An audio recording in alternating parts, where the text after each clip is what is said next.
Hello बच्चों, स्वागत है हमारे यूट्यूब चैनल फिजिक्स विद के उत्तम में। और आज हम लोग 12th क्लास की फिजिक्स में परमाणु चैप्टर का लेक्चर नंबर 4 पढ़ने जा रहे हैं। और आज हम लोग पढ़ेंगे बोहर का परमाणु मॉडल।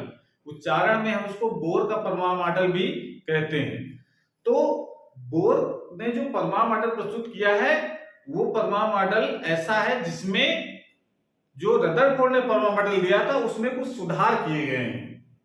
और ये हमको पता है, पिछले वाले लेक्चर में हम पूरा डिटेल में पढ़ा चुके हैं कि रदरफोर्ड ने क्या मॉडल प्रस्तुत किया था और उसमें क्या प्रमुख कमियां थी। पहले ये क्लियर होना चाहिए कि क्या मॉडल था रदरफोर्ड का और उसमें क्या कमियां रह गई, तभी ये बोहर का परमाणु समझ में आएगा। ताकि चूंकि रदरफोर्ड का मॉडल एकदम बेकार नहीं था, कमियां जरूर थी उसमें, उन्हीं कमी को में कुछ उन कमी को दूर करने के लिए कुछ बोहर ने रदरफोर्ड के परमाणु संशोधन किया। ठीक है ना। तो पहला जो संशोधन था, देखिए रदरफोर्ड के जो मॉडल में अपना परिकल्पना प्रस्तुत की थी उसमें यह था कि इलेक्ट्रॉन नाभिक के चारों ओर विभिन्न कक्षाओं में चक्कर लगाते हैं। मतलब कि कक्षा निश्चित नहीं थी, कोई भी इलेक्ट्रॉन किसी भी कक्षा में चक्कर लगा सकता है। ये बात रदरफोर्ड ने कही। लेकिन इस बात को लेकर के मैक्सवेल ने जो अपनी थ्योरी प्रस्तुत की उसके आधार पर कहा कि अगर इलेक्ट्रॉन कक्षा में चक्कर लगाएगा तो इसका त्वरित गति से होगा, त्वरित गति करेगा तो त्वरित गति करता हुआ कोई भी चार्ज पार्टिकल इलेक्ट्रोमैग्नेटिक वेव्स के रूप में ऊर्जा का उत्सर्जन करता है, जिसके कारण उसकी ऊर्जा धीरे धीरे कम होती जाएगी इलेक्ट्रॉन की और अंत में नाभिक में गिर जाएगा। यानी स्थायित्व की व्याख्या रदरफोर्ड का जो मॉडल था वो नहीं कर पाया। ठीक है ना। उसकी बात को जो बोहर ने ये थोड़ा सुधार कर दिया। जो रदरफोर्ड ने कहा था कि कोई भी इलेक्ट्रॉन किसी चक्कर में चक्कर लगा सकता है, किसी भी कक्षा में चक्कर लगा सकता है, लेकिन बोहर ने कहते हैं कि ऐसा नहीं है। इलेक्ट्रॉन कुछ निश्चित कक्षाओं में ही चक्कर लगाते हैं नाभिक के चारों ओर। और नाभिक का नाम तो रदरफोर्ड ने ही दिया था कि बीच में धनावेशित पार्ट होता है जिसको हम लोग नाभिक कहते हैं। ये नाम किसने दिया था? रदरफोर्ड ने।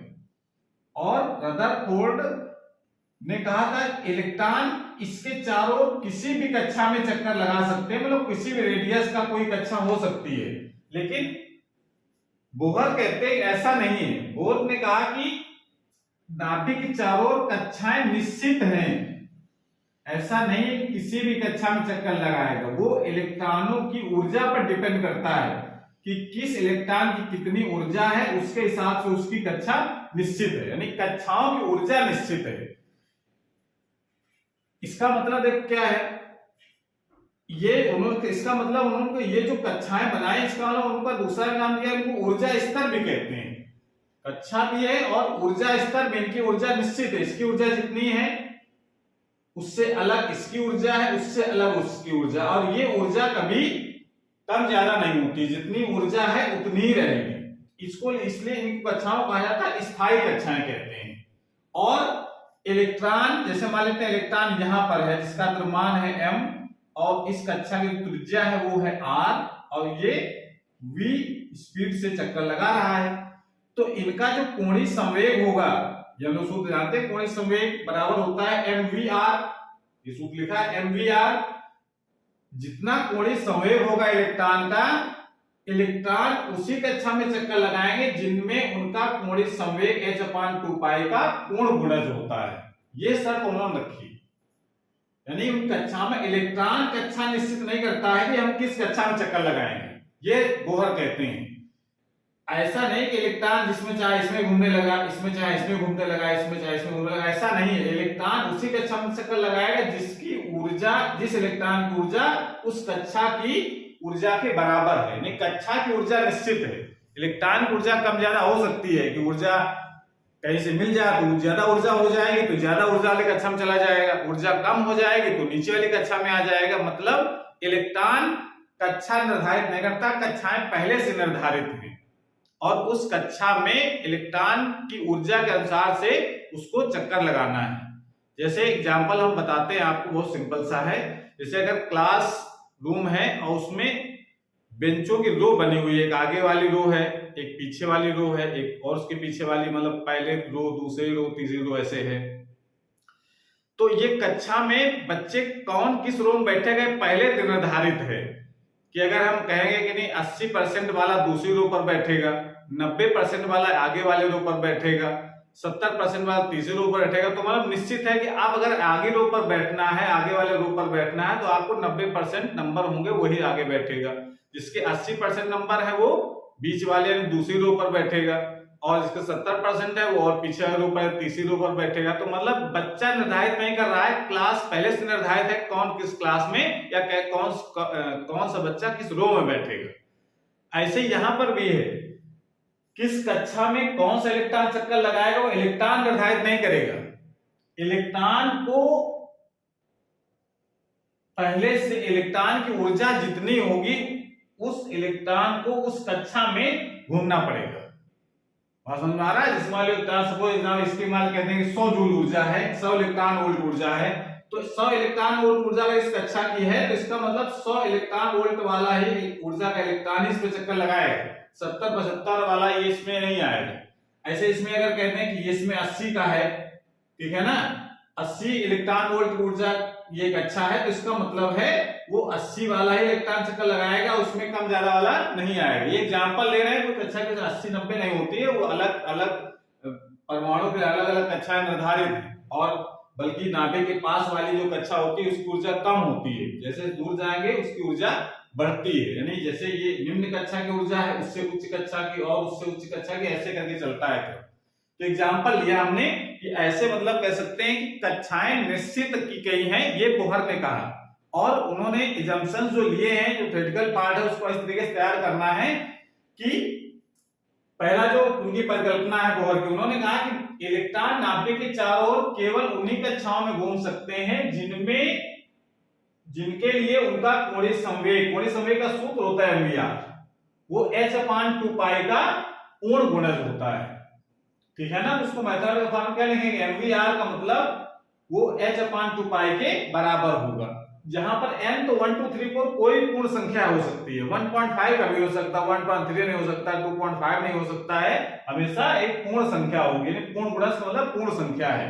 यस प्लांक नियतांक है, ये हमको पता है, इसकी वैल्यू होती है 6.6 × 10⁻34 जूल, और m है इलेक्ट्रॉन का द्रव्यमान, v है इलेक्ट्रॉन का वेग, जिस वेग से चक्कर लगा रहा है, r है उस कक्षा की त्रिज्या। तो ये जो कक्षाएं निश्चित की गई हैं, उन कक्षाओं को क्या नाम दिया गया है, इन कक्षाओं को स्थायी कक्षाएं कहते हैं, और उनको ऊर्जा स्तर भी कहा जाता है, क्योंकि उनको ऊर्जा निश्चित है। इलेक्ट्रॉन को अगर उस कक्षा में चक्कर लगाना है तो उसको उतनी ऊर्जा प्राप्त करनी पड़ेगी, तभी उस कक्षा में वो चक्कर लगा सकता है, ठीक है।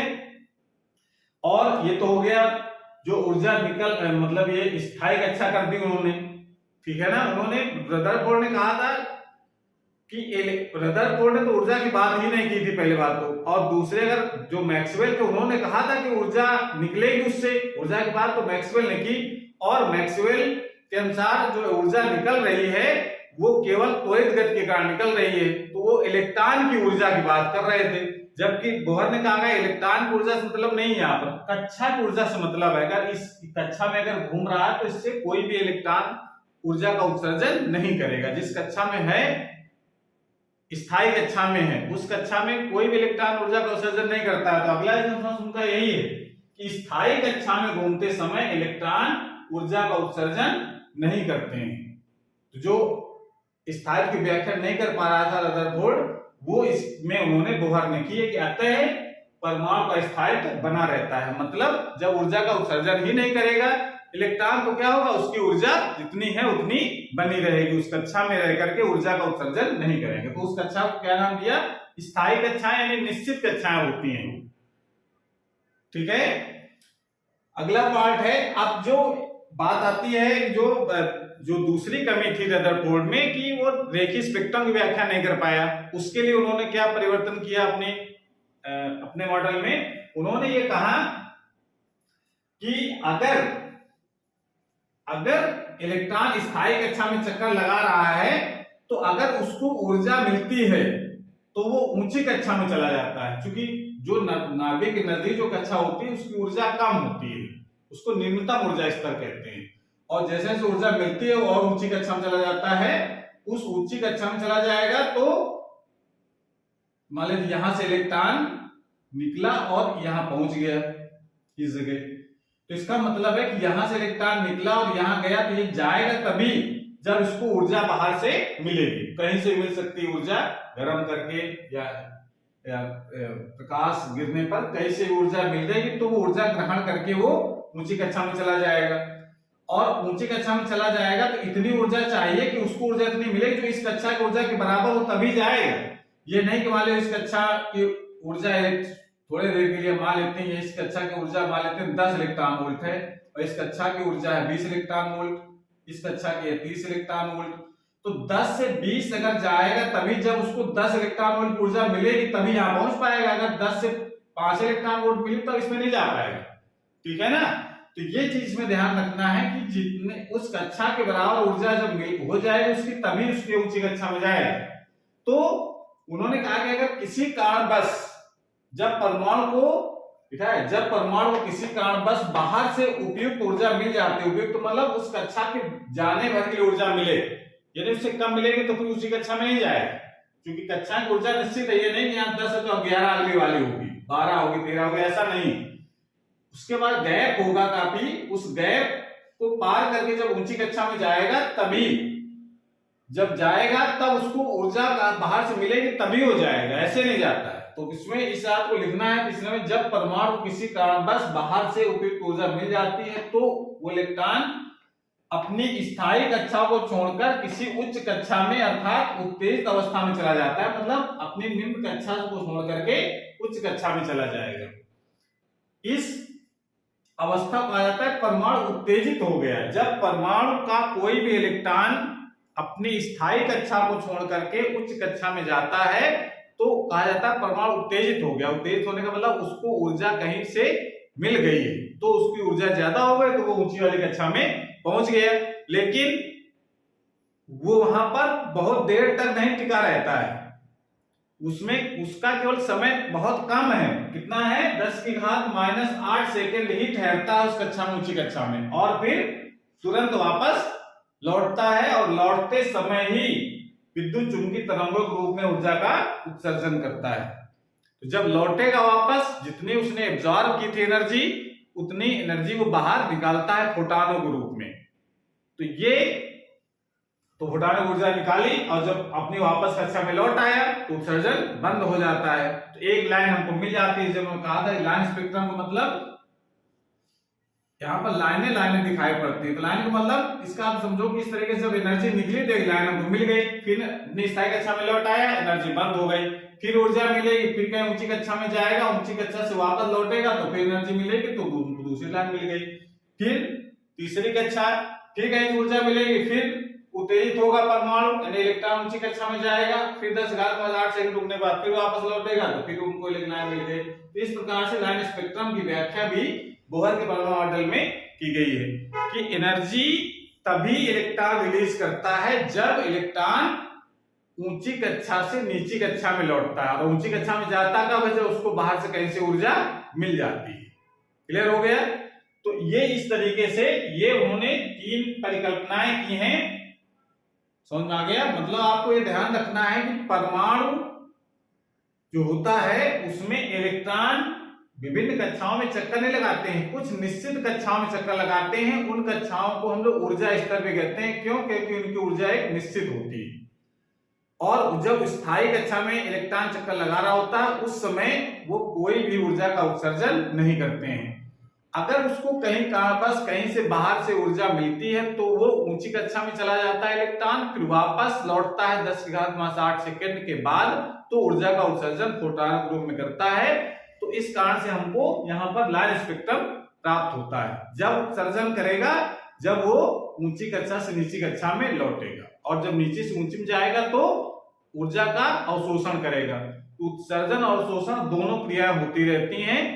उत्सर्जन करेगा तो ऊंची से नीची कक्षा में लौटेगा, अवशोषण करेगा तो नीची कक्षा से ऊंची कक्षा में जाएगा। तो ये प्रक्रिया चलती रहती है, और इलेक्ट्रॉन अपनी ऊर्जा को एब्जॉर्ब करते रहते हैं और अवशोषित भी करते रहते हैं।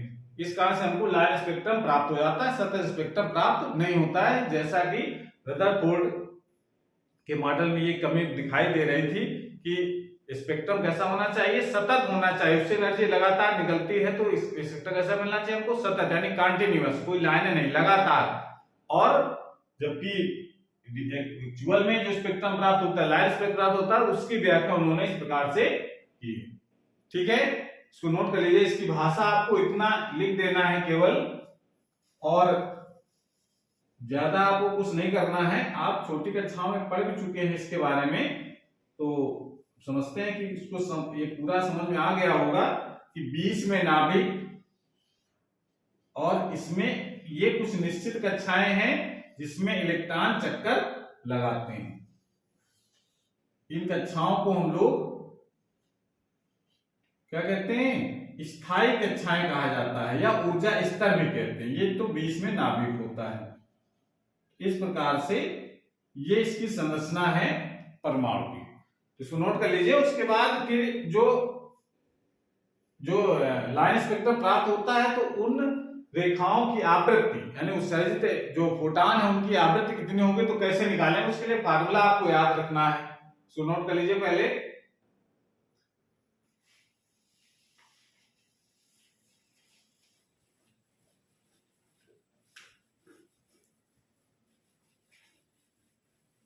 बस अंतर इतना है इसमें कि रदरफोर्ड और बोहर के परमाणु मॉडल में अंतर इतना है कि रदरफोर्ड के अनुसार इलेक्ट्रॉन किसी अंत संत कक्षा में चक्कर लगा रहे थे, लेकिन बोहर ने कहा कि किसी अंत संत कक्षा में चक्कर नहीं लगा रहे, निश्चित कक्षाओं में चक्कर लगाएंगे। ये अंतर था दोनों में। और जब स्थायी कक्षा में चक्कर लगाएंगे तो कोई भी एनर्जी रिलीज नहीं करेंगे, ये बात थी। तो जैसे अगर हमने कहा कि इलेक्ट्रॉन नाभिक के चारों चक्कर लगा रहे हैं, तो मान लेते हैं एक कक्षा ये है, दूसरी कक्षा ये है, और भी कक्षा हो सकती है। तो मान लीजिए इस कक्षा की ऊर्जा है E1 और इस कक्षा की ऊर्जा है E2। इलेक्ट्रॉन अगर यहां है तो जब ऊर्जा मिलेगी तो वो ऊंची कक्षा में चला जाएगा, और जब ऊंची कक्षा से नीची कक्षा में लौटता है तभी ये ऊर्जा का उत्सर्जन करता है। किसके रूप में, फोटॉनों के रूप में। तो अगर हम कह देते हैं यदि ऊंची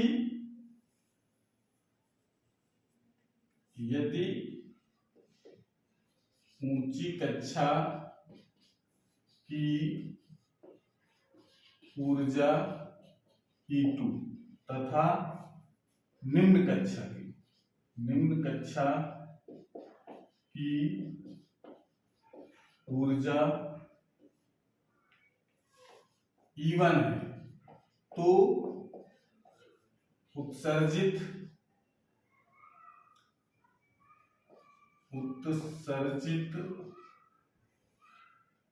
तरंगों मतलब फोटॉनों के रूप में ऊर्जा बाहर निकल रही है, तो उत्सर्जित तरंगों की आवृत्ति निम्न सूत्र से दी जाती है। कौन सा सूत्र है, जब इलेक्ट्रॉन यहां था तो उसकी एनर्जी कितनी थी E1, जब उसको बाहर से ऊर्जा मिली तो पहुंच गया E2 में, तो जब यहां से वापस लौटेगा तो कितनी ऊर्जा निकालेगा, जितनी उसने एब्जॉर्ब किया है। एब्जॉर्ब कितनी करेगा, जितनी इस कक्षा की ऊर्जा में अंतर है, तो इसका मतलब है E2 माइनस E1, इतनी ऊर्जा उसने एब्जॉर्ब की थी वही रिलीज करना शुरू कर देगा। E2 माइनस E1 ये किसके बराबर होता है, h न्यू, फोटॉन की ऊर्जा के बराबर। फोटॉन उत्सर्जन करता है, तो यहां से न्यू का मान हम निकाल सकते हैं, E2 minus E1 upon h। इसकी मदद से आवृत्ति का मान निकाला जा सकता है, या फिर हम लोग लिख सकते हैं चूंकि होता है न्यू इक्वल टू होता है c अपॉन लैम्डा, तो इसलिए यहां पर अगर न्यू का मान लगा देते हैं तो c upon lambda equal to हो जाएगा E2 minus E1 upon h, या लैम्डा इक्वल टू लिखा जा सकता है लैम्डा इक्वल टू, या 1 अपॉन लैम्डा इक्वल टू लिख दो इसको, 1 upon lambda equal to E2 minus E1 को हम लोग डेल्टा E लिख सकते हैं, E2 minus E1 upon HC। इस वाले फार्मूले से जो उत्सर्जित जो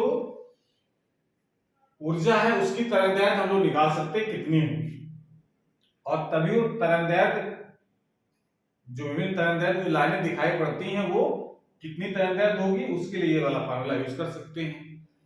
तो इस प्रकार से ये लाइन स्पेक्ट्रम की व्याख्या उन्होंने कर दी बोहर ने अपने मॉडल में। क्लियर हो गया? तो इस तरीके से ये तो बोहर ने जो रदरफोर्ड का मॉडल था उसमें कुछ संशोधन करके नया मॉडल प्रस्तुत कर दिया।